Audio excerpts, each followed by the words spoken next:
Greetings, everyone. I'm Mar, and once again, this is my opinion. As you can tell from the title up there, I am reviewing the latest anime movie to hit theaters, dubbed by Funimation, My Hero Academia Heroes Rising. Unlike the previous film, yes, I did get the chance to see it in theaters. No, it's a little weird that they only tore the ticket like that. So I'll actually be able to put the whole ticket in my little collage of movie tickets. I did not get around to watching this film before I went to go see it, but it is what it is. Main reason I managed to get it to see it this one is because I'm more or less caught up. I still have season 4 to get through, and it looks like there is some stuff that happens in season 4 that I have to understand. At least that's what some written things I saw before I saw the film stated, but the only thing I really need to understand from season 4 that was in the film seemed to be that Midoriya could access 20% of his quirk, which is like, don't really need to see a season for that, but alright. Now, as a whole, I really did enjoy the film. I will say that near the end, especially for the conclusion of the fight, it definitely goes into typical shonen anime film territory. And if you're familiar with the Dragon Ball Z films, you will definitely know what I'm talking about, but I'll wait till I get then. The plot of the film is that Class 1A, they are assigned to this small island that doesn't have their own hero anymore. Their hero retired and went off to do whatever retired heroes do in this world outside of teaching. And they figured, you know what, it'd be good practical hero experience for Class 1A. We're going to put them out there. I mean, there's not many supervillains that show up, but it'd be good for them to be pillars of the community. And we see them do typical stuff, helping around, finding small children, helping the elderly, repairing, giving jump starts, trying to get pretty girls if you're Mineta, or as my friend calls him, statutory grape. Now, things take a turn when a group of villains show up and they're looking for one particular resident of the island, a small boy who has a particular quirk that the leader wants. And this quirk essentially causes your cells to regenerate at a exponential rate. So I know I constantly make Naruto comparisons when I'm talking about My Hero Academia, but this is the best way to shorthand it. Think of it like Tsunade's seal when she releases it, how it speeds her healing up. It's a quirk that does the same thing. Now, their leader, who they call Nines, wants to take this quirk for his own because he has a unspecified illness that when the effect hits him, it really hits him. Now, Nines is essentially all for one light.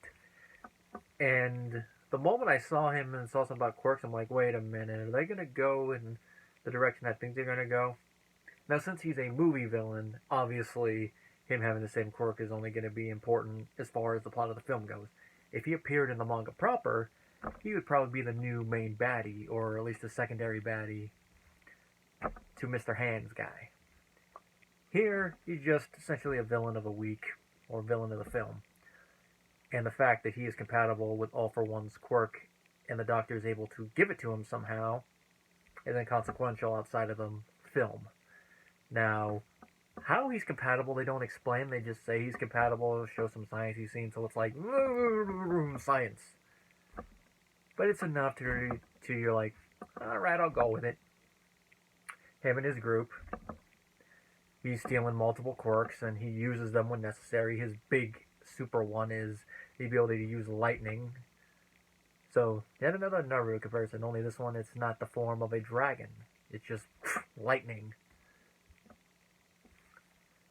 Now, he almost gets the kid. He fights both Bakugo and Midoriya. They do manage to get some good hits on him, but then he uses his lightning quirk and boom, wins.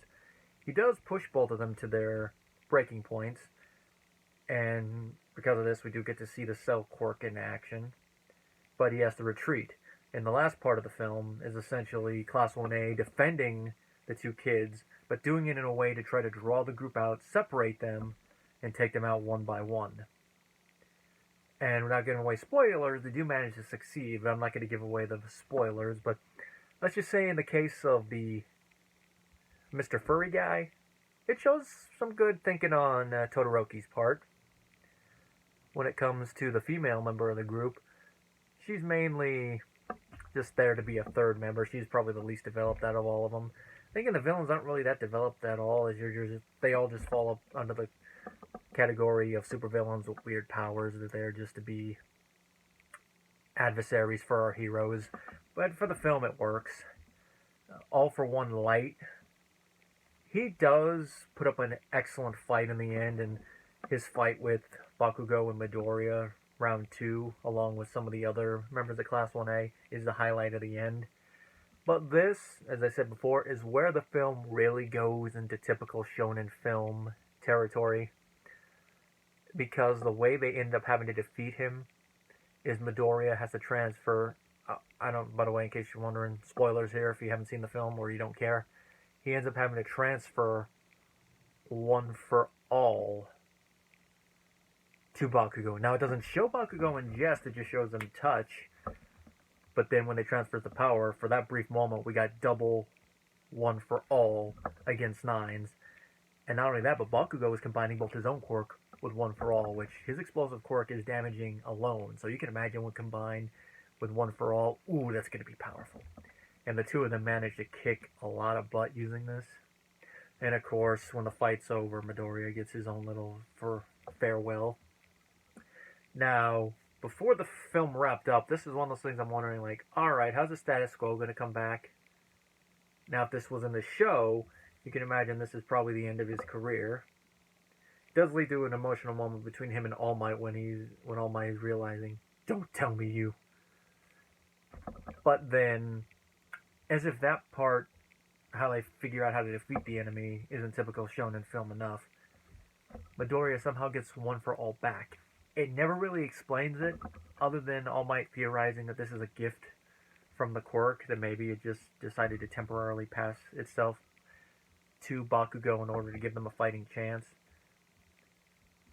It's weird, but it's one of those things that, considering we don't know the nature of all the other quirks that Deku's eventually going to get access to, maybe there's one that can temporarily pass its power on. Or it's just probably a gift or something. It's one of those weird things where it's like, logically speaking, it doesn't make sense. But it's like, you just go with it. It's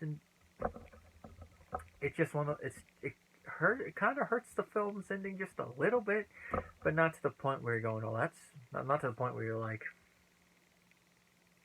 it's more the part like, eh. But you gotta note it. Like I said, it's typical shonen. And you combine that with the fact that the main villain is essentially all for One Light. And they go into the Dragon Ball Z film territory where they take a concept from the show, twist it a little bit, and then put it in a movie. With the Dragon Ball movies, they took King Piccolo, turned him into Lord Slug. They took Frieza, turned it into a brother, slapped the moniker on him, we got 2 films out of it. Then, of course, they took Boo, changed the concept a little bit, we got Janemba. And, of course, they had to have him fight a fusion, too. And of course you can imagine in repackagings even with the films themselves. They took Broly and made him canon, but at least with that one it worked, and that film was technically canon to the storyline, so it's a little different. Its shonen thing is for an entirely different category. Here though, they just take that concept, they change it just enough to where it kind of stands on its own, but the trope's still there. But it's at least, the film is at least entertaining, and that's ultimately what the goal of most anime films are, you know, outside of the few that are actually reinterpretations of arcs, kind of like the first 3 Dragon Ball movies and one of the One Piece movies are. These ones are made to be standalone what-if stories, or side stories, and be entertaining. Plus the fact that they're made specifically for the fans of the anime, which is why there's not a lot of explanation. Although in the case of this film, there is some narration, and they do use some footage from the show, to where if you were to go into this film cold without having watched any of the previous seasons, there's enough explanation there to where you wouldn't be like, what's going on? What's going on? You'd be like, okay. You'd understand enough, but then you'd still be like, who? But then when you see all the characters, you're like, Patrick, who are you people? Because outside of maybe like All Might, Deku, maybe a little bit of Bakugo, most of the characters, they don't really give any explanation for what they do. I mean, you can understand by watching them what they do. Like, okay, that's her power, that's his power, or okay, that's him. Other than that, nothing. I mean, even Endeavor, for the few scenes he's in, other than the fact that he's a pro hero and he has fire, if you go into this culture like, what? Well, speaking of Endeavor, he has one of my favorite scenes near the end. Once everything's being wrapped up, he shows up and he's holding Todoroki crying like, my baby boy, I was so worried. I'm like, oh, look, a scene of Endeavor actually being a father. I don't know if he changes during season 4 or later in the manga, but just seeing that just made me chuckle. The music was good, but then again, the music for My Hero has always been good. Once it's released independently, I have to go back and give it a listen, see how it plays without the images, just the musical pieces alone. Especially the music it plays during the end fight. But then again, fighting music for this series is definitely the high point. The animation is pretty good. You can definitely tell more work goes into it into the main series, but the main series itself always looks good, which is why when they actually show clips, it's not too jarring. It's not like you show like it's not like you just intercut a piece of animation, then when you see it compared to the main one, you're like, well, that's jarring. Of course, when they do that, sometimes they'll have to redo the animation